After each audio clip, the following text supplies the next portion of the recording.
There was a great revival in the Hebrides in the early 1900s. Began to moved up to the pleading for it into the 40s. Maybe we could say it topped out in the early 50s. Two old women, one was 84 years old and one was 82 years old. One was blind and one was humped over so badly with spinal stenosis, just arched over. But they had passion for revival. They wanted God to work. This is what happened. They couldn't even get out to the church to pray. They couldn't even get out to the church to worship. Their house became a place to meet. People came in. They got so passionate about revival coming to their Isle, the Isle of Lewis. They got so passionate about it. They confronted the preacher and wanted to know if he was thoroughly right with God. And they prayed and prayed and prayed. And they'd seen the Lord, they said, with the church filled up and God blessing, a great overflow. And the fire of God struck that tiny little obscure place off the coast of Scotland. And when it happened, there was a young teenage boy that got saved in it. His name was Donald. And the preacher became so dependent upon Donald and so close to Donald, he would ask him to lead in public prayers and help him with the meetings, and he did. Oh, how God worked. People began to hear about it, and the revival fire spread. It spread.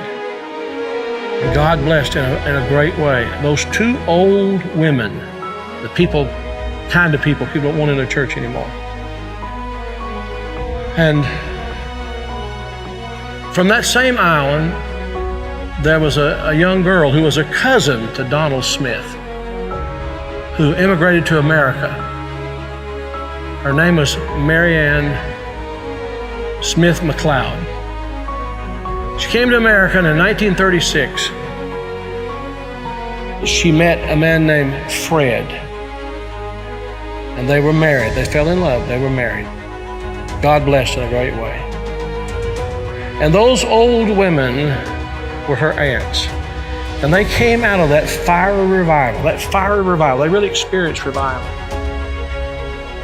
And they sent a Bible, a copy of the Word of God that had been used in a special way in that revival, to Marianne. She started having children.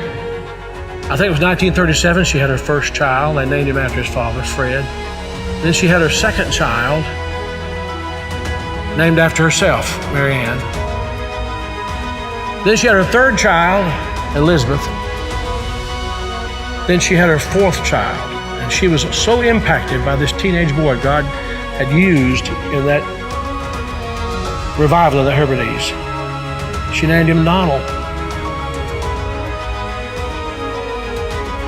And she gave him that Bible, that Hebrides Revival Bible.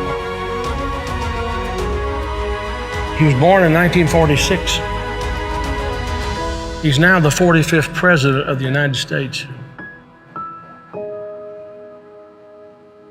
And that Revival Bible is in the Oval Office. I'm saying to you, I don't know how, why, I don't know how it all comes together. But I believe God is putting some things together to give us just a window. If he could find some open people who know what the window's for. Can this be the time the window's open? Providentially, God has prepared the moment, and we will become the people of prayer, pleading with God. This is a plea. Will thou not revive us again? Will you be a part of that? Will you?